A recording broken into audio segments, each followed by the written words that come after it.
The person our producer talked to at the White House tried to throw us off the scent. Don't, we're on camera, so be careful.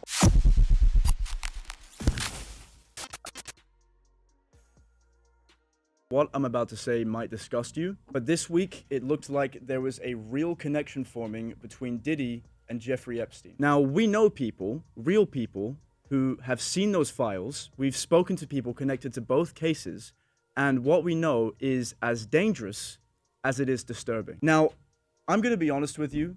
We can't reveal everything we know, not just yet. What we can tell you is just enough to show you how deep this thing goes and why this story isn't going away.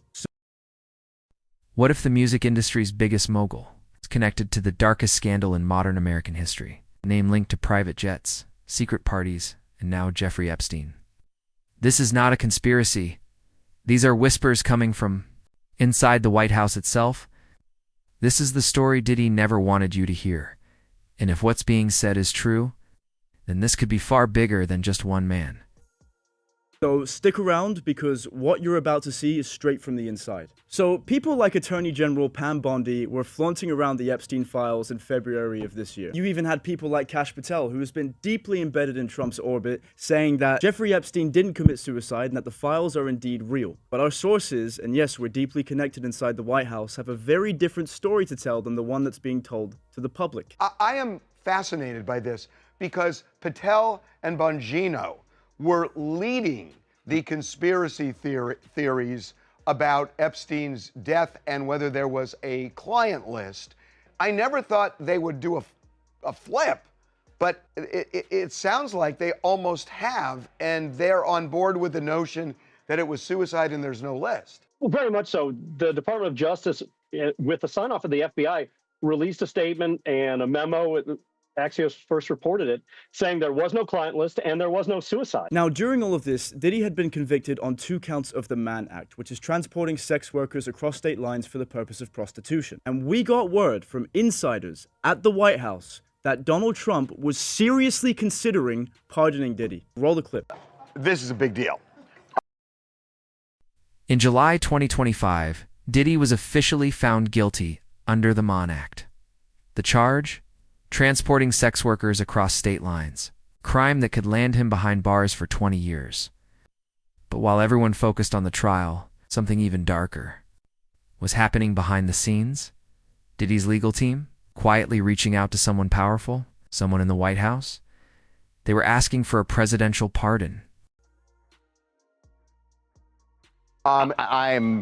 This is a big deal. President Trump is seriously considering pardoning Diddy. And we know this. We have sources with direct knowledge that people from the White House have been in communication with the defense team, Diddy's defense team, and that Trump is seriously considering it, and this is going to be timed to the judge's decision on whether Diddy gets bail. This would be the ultimate smokescreen, and we've seen for weeks some very major smokescreens, but this one would have to take the cake. And on the surface, this link kind of starts to make sense, right? 2 men, both accused in high-profile sex scandals, both convinced they were being unfairly targeted, and both using the media to frame themselves as victims. But then everything shifted. Diddy was denied bail. After that, Trump came out and said that he once got along with Diddy very well, but that he was leaning towards not pardoning Diddy because Diddy was, quote, very hostile to him during the time that Trump was running for office. Roll the clip. Sean Diddy Combs. Right. Would you consider pardoning him? Well, he was essentially, I guess, sort of half innocent. Yes. I don't know what they do. He's still in jail or something, but he was celebrating a victory, but he seems, I guess it wasn't as good as a victory. Probably, you know, I was very friendly with him. I got along with him great. What? Trump, the same man Diddy once insulted, was considering helping him. Sources say this wasn't about forgiveness. It was about something else. But just as fast as it came up, Trump backed off. His reason? He was very hostile to me during my campaign, but the real reason may have been far more sinister. And seemed like a nice guy. I didn't know him well. But when I ran for office, he was very hostile. He said some not so nice things about you, sir. Yeah, and Yes. it's hard, like you, we're human beings. Right. And we don't like to have things cloud our judgment, right? But when you knew someone and you were fine, and then you run for office and he made some terrible statements. So I don't know, it's more difficult. It makes it more, I'm being honest, it makes it more difficult to do. But more likely a no for Combs, I would sounds say like. so. Okay. Yeah. But it seems like Trump isn't out of tactics to distract the public from the Epstein files quite yet. Yesterday he said this. Roll the clip. Are you going to build up there? What does that mean? What do you? More ways to spend my money. Can you give us another hint? We'll show you. It's just another way to spend my money for the country. Are you considering a When? story? Anything I do is financed by me, so it's not distributed. Just like my salary is distributed, nobody ever mentions that. Sir, are you going to add another level? Now this is where things get even darker. We've got insider information about Ghislaine Maxwell, the woman many believe holds the keys to Epstein's secrets. I know people who have seen that file. At the same time, Trump pulled back. Another storm hit the internet, the Epstein files. Newly leaked data hinted at high-profile celebrities, executives, and political donors. And Diddy's name started trending next to Epstein's. Right. And I know that the Justice Department file is not where it's at. The real juicy stuff where people are named is in the civil lawsuits. Correct. And they have been redacted. And everybody's got their eye on the Justice Department, but it's not that file. It is the civil lawsuits where they have names of people. And I told you about one guy who went, I know the detail, that he went jet skiing where a 15-year-old girl had sex with her on the island. And it's in that file. And it's redacted. So, anywho, I think the Justice Department is we know they're negotiating with Ghislaine Maxwell. Right. And then she got moved to that minimum security prison camp. Yeah. So everybody's wondering, what's the next play? Is it a pardon? I don't think it's a pardon. You know what I think this is? And again, this is just a hunch. I think they may put her on house arrest. We even had Jeffrey Epstein's former defense attorney, Alan Dershowitz, on TMZ Live, and this is what he had to say. Roll the clip. In any event, she should have her sentence commuted. She should be given total immunity, called before Congress, and she'll tell everything. She knows everything. She made all the reservations. When I had to fly down to represent him in front of the Palm Beach District Attorney's office or in front of the U.S. Attorney's office, she's the one who made the arrangements. She knows who was on his plane. She knows who was innocent. If there were any guilty people, she knows who they are.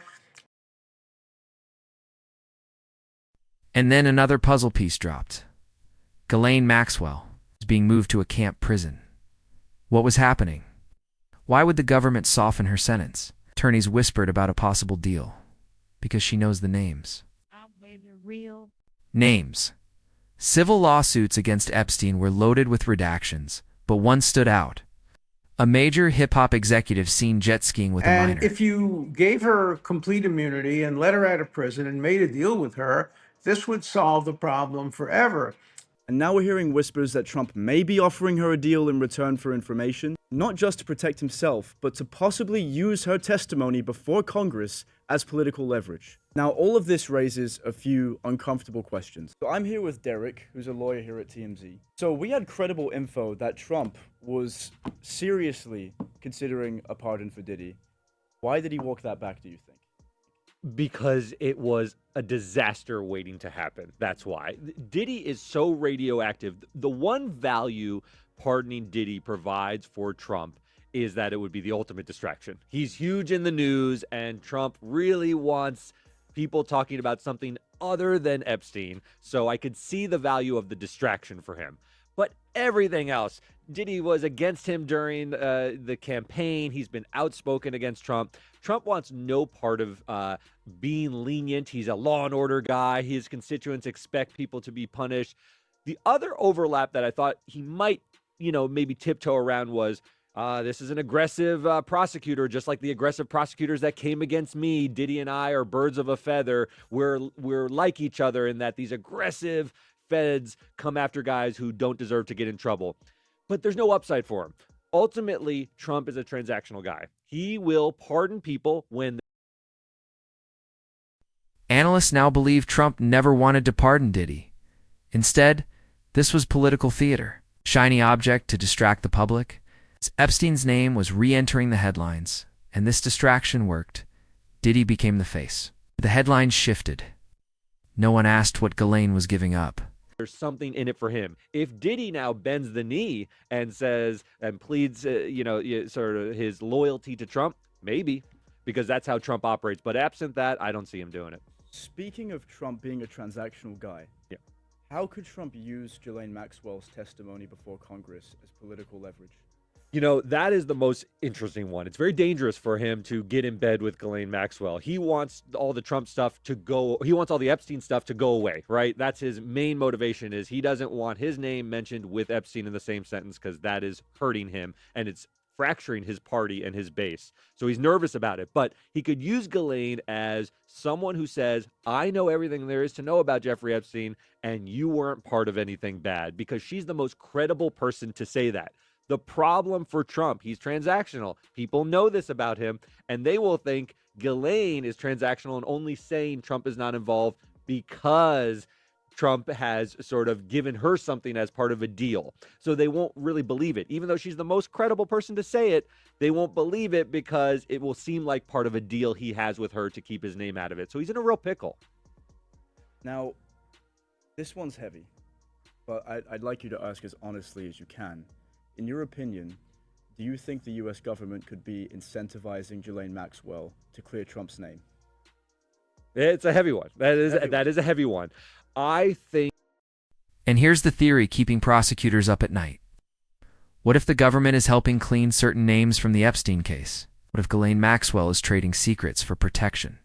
And what if Diddy was never meant to be exposed till something slipped?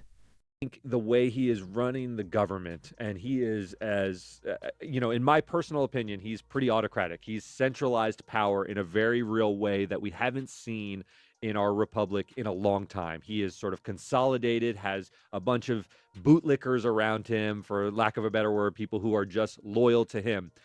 Yes, I could see that. I could see him mobilizing the forces that he needs, because he's put around in positions of power people who are only loyal to him. They're not loyal to... Diddy's sentencing is just weeks away. Maxwell's secrets are still locked away. But the Epstein list? It's real. It exists. It's not done destroying lives. Truth always finds a way to surface.